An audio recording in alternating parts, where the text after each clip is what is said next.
Good morning. Ngasigi kenogi ko akoigi runes ki energy hapetang yengse ko hadi runes ki reading group 1 group 2 hana dumaina khaidokpu dumaina number 1 khansira natraga number 2 choose tawsira ko adugi marakta ama choose tawsi ko hadi group 1 or group 2 ko 1 2 sidagi hai tar ko number se engon attract to number do haju number 1 se na khara hena paami natraga number 2 se na khara hena paami ga khalagadi adugi matungina adugi number dugi accordingly lakpa symbol do adu yengse ko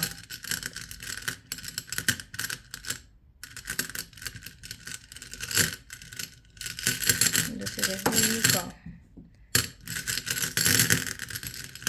samaina tawraka maraktagi lokse ko group 1 ko hadi group 1 ge da symbol amala aise da r man da symbol amala eko aduga group 2 na koigi p man ba symbol amala eko ado r sina hadi symbolize tawrise karino natraga amana hadi p sina symbolize hoise kaino habado adu hapetang yeminarase ko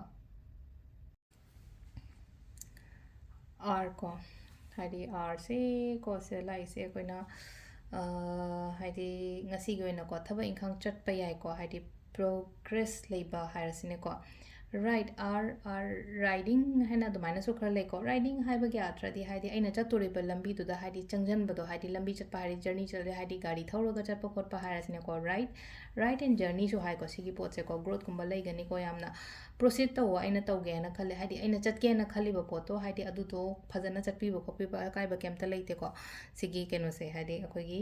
koi first ki symbol se ko hajik se hai tar ko sida je progress kumba lei ba khotpa chatke kaina khallaga di adugi aina chatori ba thabak to mangol oi ba khopa amaina gumba piri ko adu se sina akogi ahambagi r gi symbol khanba ngai gi oina ko adu mathangi sina se lai se ko keno hadi ko p man base ko hadi p se hapetang ani lebane ko hadi runes ki da hadi p se manta toba ado sigi p se namu kamai to ge ha kan se da just break